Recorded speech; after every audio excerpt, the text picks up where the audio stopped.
Hey y'all, conservative brother back with another one. Today we're talking about, can black Detroiters truly claim ownership over a city founded in 1701 by French white settlers?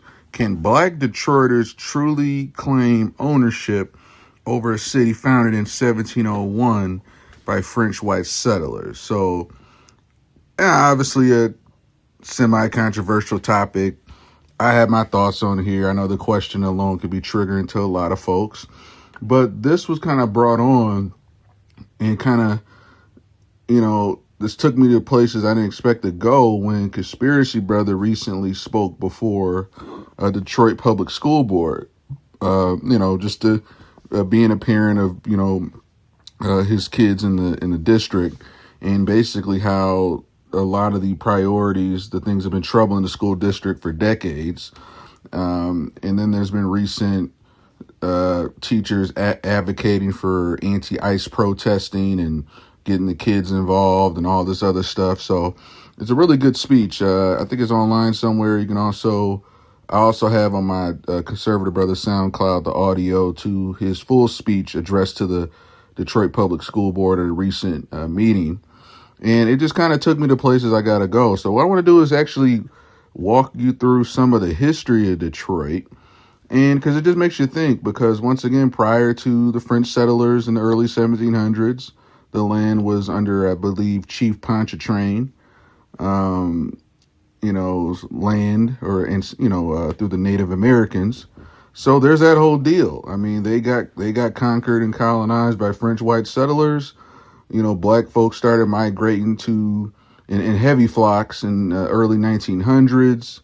Probably as early as the late 1800s, but the influx really started in the early 1900s. So the influx of black folks coming up here, migrating for work, Industrial Revolution. So really, black folks had the handle on Detroit. I'd say for the last, roughly 125 years, at least 120, 140 years. So it's just very interesting because part of his speech was like, hey, black non-immigrant citizens are the priority. Black non-immigrant citizens should be the focus. Black non-immigrant citizens should be first and foremost, which I wholeheartedly agree, especially since the last 120 years, we've kind of built a footing in this city. But me being conservative, brother, and always kind of being the objective type, I did have to ask the uncomfortable question of, once again, the first, let's say, 200 years, 1701 to maybe late 1800s, was predominantly non-black descendants of the French settlers. And then, of course, other mixes of Europe, of Irish and other European Anglo-Saxon races came in. So I'm going to read just a little bit of the brief history. This is from the Detroit Historical Society. They have a very kind of Cliff Notes version of Detroit history. I'll read that, and then I'm just going to read with Wikipedia. Now, Wikipedia is overall, when it comes to politics, they can be a very whitewashed CIA asset. They have CIA asset ties, to putting approved messaging on there. So take my Wikipedia reading with a grain of salt. But I'm going to start out reading the Detroit Historical Society, which has like a nice little Cliff Note version of the founding Detroit. And then I'll, at least with Wikipedia page, talk about the nitty gritty. Even then, there's probably some ambiguity on that, but they kind of touch on, the ancestral lands of, the Native Americans prior to Fort Detroit being founded. So from the Detroit Historical Society website, founding of Detroit. Decided that was to become the city of Detroit, or Detroit. So we got to remember Detroit, and that's a funny thing. We just made it Detroit. But you know how the French talk, it was Detroit, I believe. The site that was to become the city of Detroit was established on July 24th, 1701 by Antoine de la Mothe Cadillac. Wonder where Cadillac came from. There you go. French general, a French military leader and trader. Cadillac has traveled widely in New France and the Western Great Lakes, and was the commander of Fort Michelieu, Michilimackinac at the junction of Lake Huron and Michigan. In 1698, Cadillac returned to France to petition King Louis the 14th for authorization to establish a French outpost along Le Detroit, the Strait. Le Detroit is French for the Strait, the waterway connecting Lakes Erie and Huron. In 1700, Cadillac successfully persuaded the king's Minister of Marine, Jerome Fellefaux, Comte de Pontchartrain. Oh, here I'm thinking Pontchartrain was an Indian chief. Lord, I forgot a lot of history from school. To authorize an expedition to establish not a post but a settlement. Cadillac hoped to forestall British attempts to occupy a nearby area, as well as to start a colony that could survive on the rich soil and fur trapping opportunities of the region. Although it would be the first European settlement in the area, indigenous Anishinaabe people had been living in and caring for the region thousands of years, extending back to their ancestors. So that's the key point. Although it would be the first European settlement in the area, indigenous Anishinaabe peoples had been living and caring for the region for thousands of years, extending back to their ancestors. So that's the key right there. And this is the argument that I think isn't talked about enough. And once again, might even go against my own special interests or where I stand politically, is that there's always been a history of somebody else owning the land being conquered, or the land being taken over. There's some deal agreement, maybe there's a war. But throughout history, there's land being conquered, that one group of people have for a long time, then another group of people take it over, and then it gets colonized and elsewhere. So the argument, once again, the Palestinian people had it for thousands of years, and then the Rothschild bankrolled Israel in 1949, and now it's ours. You know, if you don't rock with that, I don't know if we could rock with the same argument that, once again, these French settlers come in, they had it for thousands of years, and now the French are taking it over. And then come late 1800s, early 1900s, you get a big influx of black migrants, natural born citizens. We were born over here. Now we're starting to take over the city of Detroit.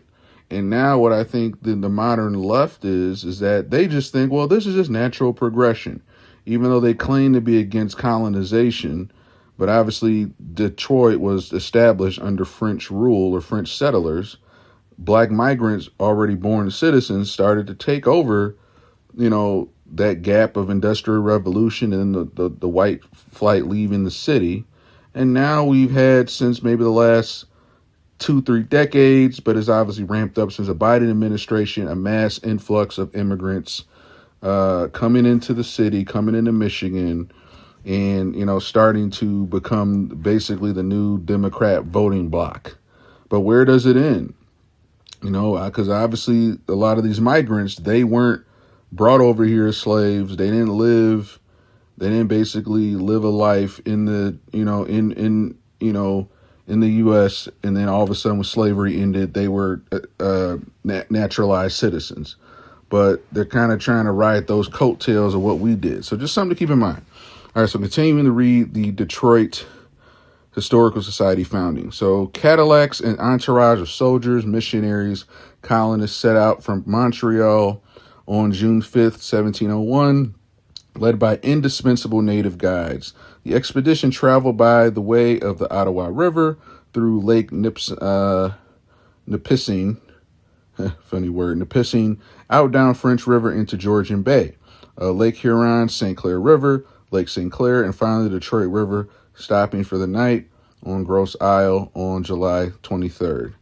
The next day, the flotilla of 25 boats returned upstream.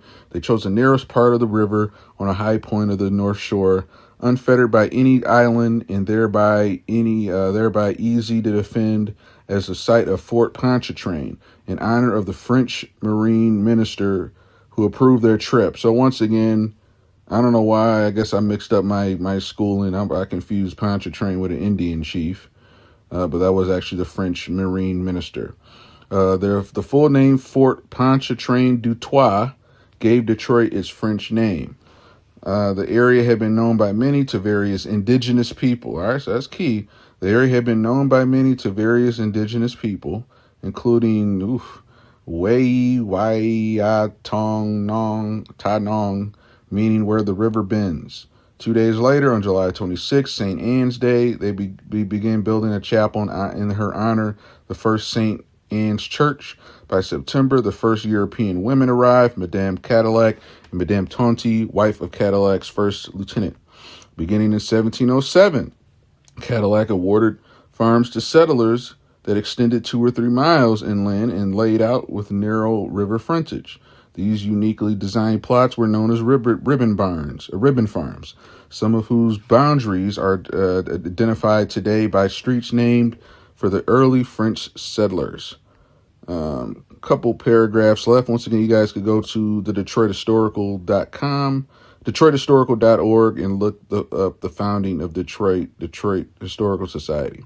Native people like Ottawa, Potawatomi, and Ojibwe were encouraged to settle around the fort for mutual protection and to facilitate the fur trade.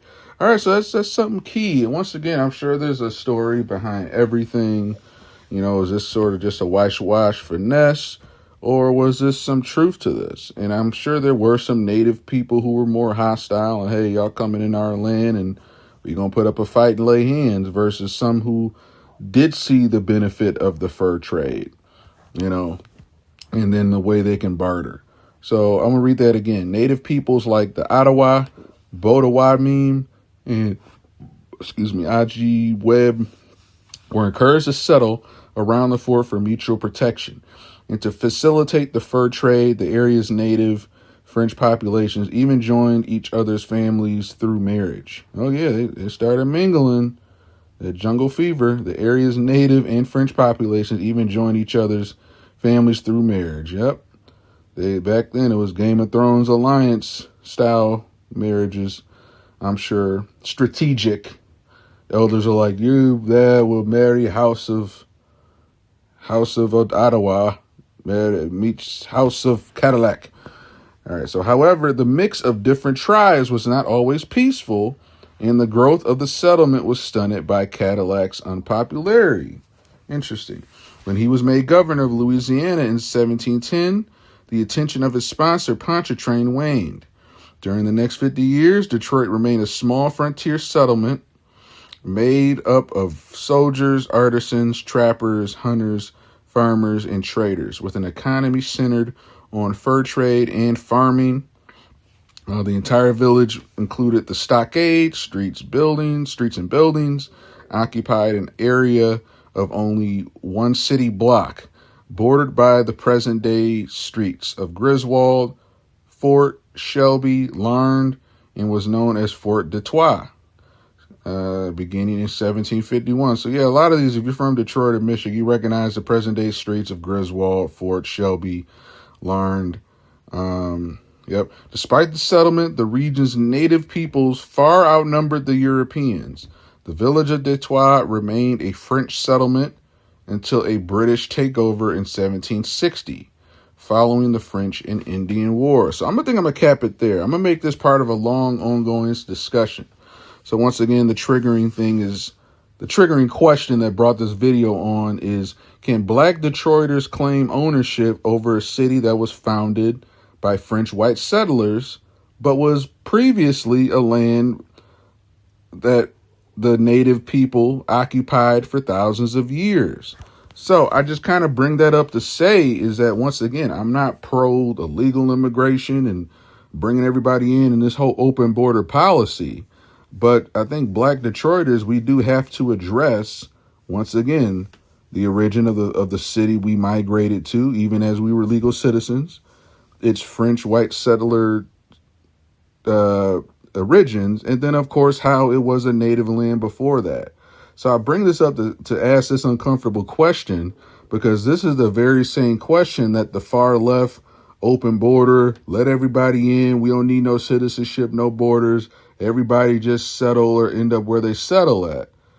can they use this history to back their point? And I bring this up to say we have to start asking these uncomfortable questions and start drawing the lines and drawing the common sense of, okay, well, y'all can't take this far left open border agenda, let illegal migrants run wild just because, oh, it was colonized by the French, but it belonged to the natives after that. And then they're going to conflate illegal migrants coming into the country illegally with, well, you had Native Americans here, so that's why I bring that up, just to start a conversation. I'm going to probably maybe hold off on reading the Detroit, Michigan Wikipedia page, even though it's a CIA asset, maybe for next video. So what do you guys think? Comment at answering the question. Can black Detroiters truly claim ownership over a city founded by French white settlers? If you guys have some resources, maybe there's some forums or blogs out there, or maybe you have some white papers somewhere that talk further about Detroit's founding and the mixed culture and where the land and who resides where, share that. Comment on it. Let me know. And I'll do like a second video on this eventually. Maybe I'll bring it back, and based on the comments I get from you guys, and maybe if you share resources, we can make this an ongoing discussion. So I'm just putting out the uncomfortable question that people may be afraid to ask or might be thinking about. So this is just part of a conversation. I kind of stand on, hey, black folks, we have taken the last 100+ years for this city and built it. But the other groups can have that claim of, well, my French, great-great-granddaddy built this or settled this, and then my great-great native ancestors, it was their land. So that's a conversation we have to have, even if it's uncomfortable. I want this video to just be kind of the first of maybe a series where, if you guys, depending on your engagement, y'all send me the comments, you send me the resources, we can do another video to follow up on this and make it an ongoing discussion. But that's all I got, conservative brother. I'll catch you guys next time.